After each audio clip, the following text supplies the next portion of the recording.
Welcome back to the bench, and you thought we were done with Rusty. So we have the order from PIEXX Company in Hillsborough, New Hampshire. The IC-EX243PX. So I'm tired of failing Curtis chips.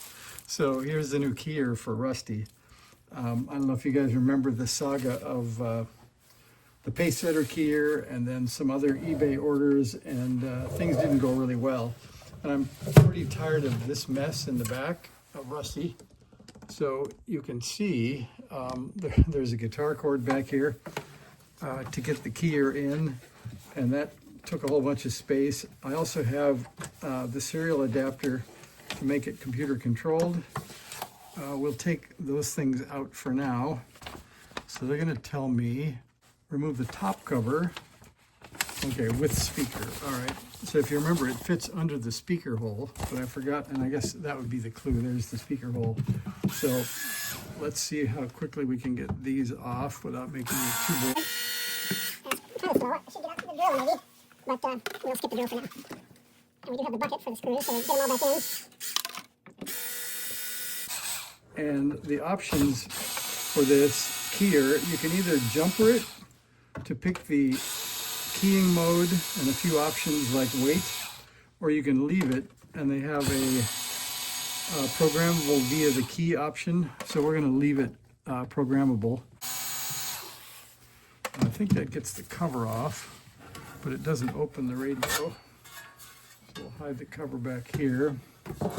Then we've got 2 screws in the front, and there should be 2 in the back, except one of Rusty's is broken off.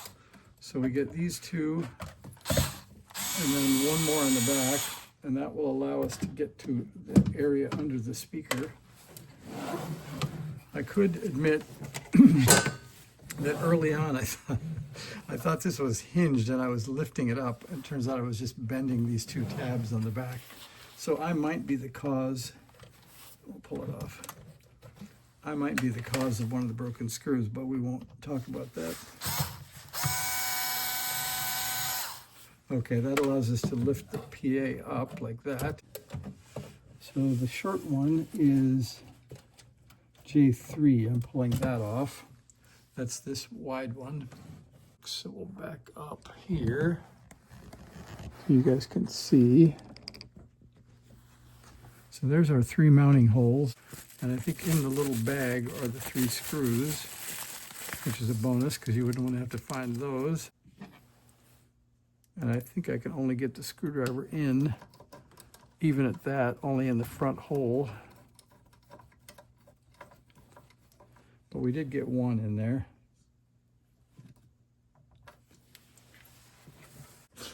All right, there's 2.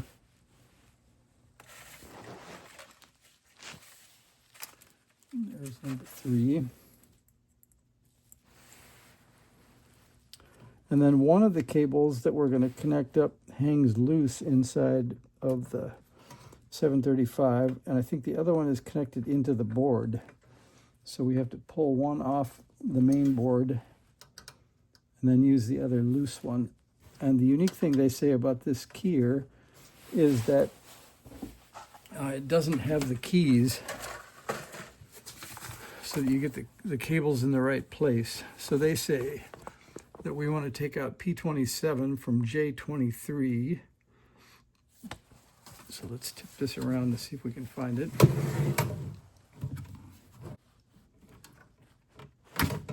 There we go.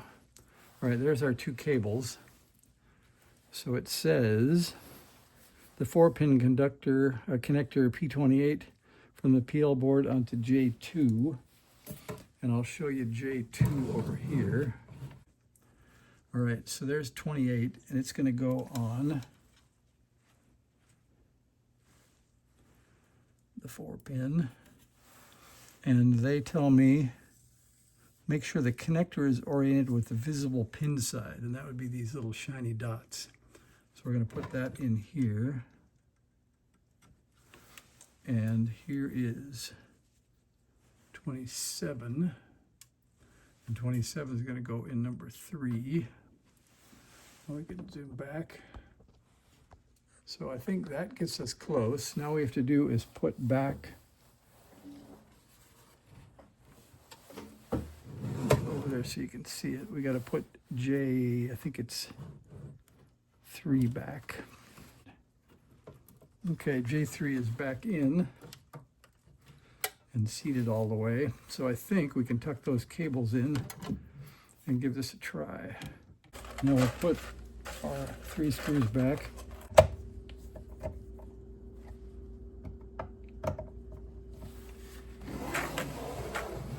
Now, what are the odds this is going to work when we're done? So we'll try it out before we put the cover on. So in case you're thinking of clicking away, the test is just coming right up.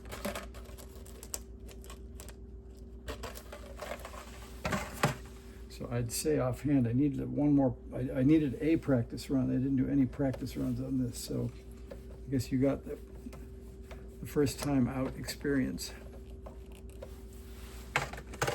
All right, let's see what happens. I think we're gonna have to stop and do the magic of editing and come back and connect it back up. So I'll do that. I'll get the power and the key connected up, but I'll save the power on for you guys. So I'll be back in a moment. Okay, we're back. I didn't do anything except find a few things. So I'm going to, here's the connector we found, which is 1/4 inch to 1/8 inch. So we'll put that in the key jack. And this works, so we'll have 1/8 inch stereo there. So that gets me the keyer, or the paddle I should say. And then we have power, and for good measure, an antenna.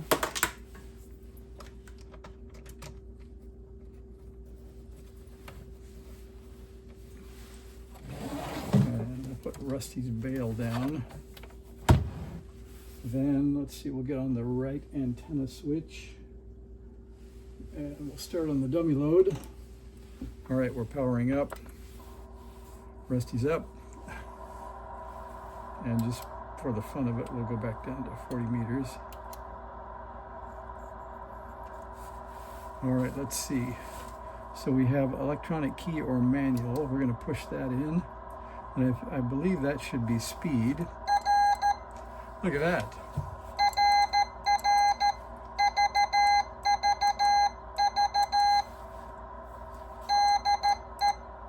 Yeah, it's working like a champ. All right, well, there's the test for you.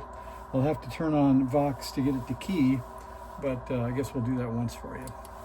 And we'll put the RF power down to the bottom. And the RF meter is showing, so I think we're in business here. So I would recommend that you guys should go get the PIEXX IC-243 keyer and upgrade your IC-735 to something in the current decade. And I think we'll come back later and go through optional programming because it's working as expected, I think, already. So let's see, does it... Yep, and the key speed works. So there isn't a lot more I would change. So apparently it wakes up with some nice defaults. So we'll call that good for this time around. Thanks, see you later.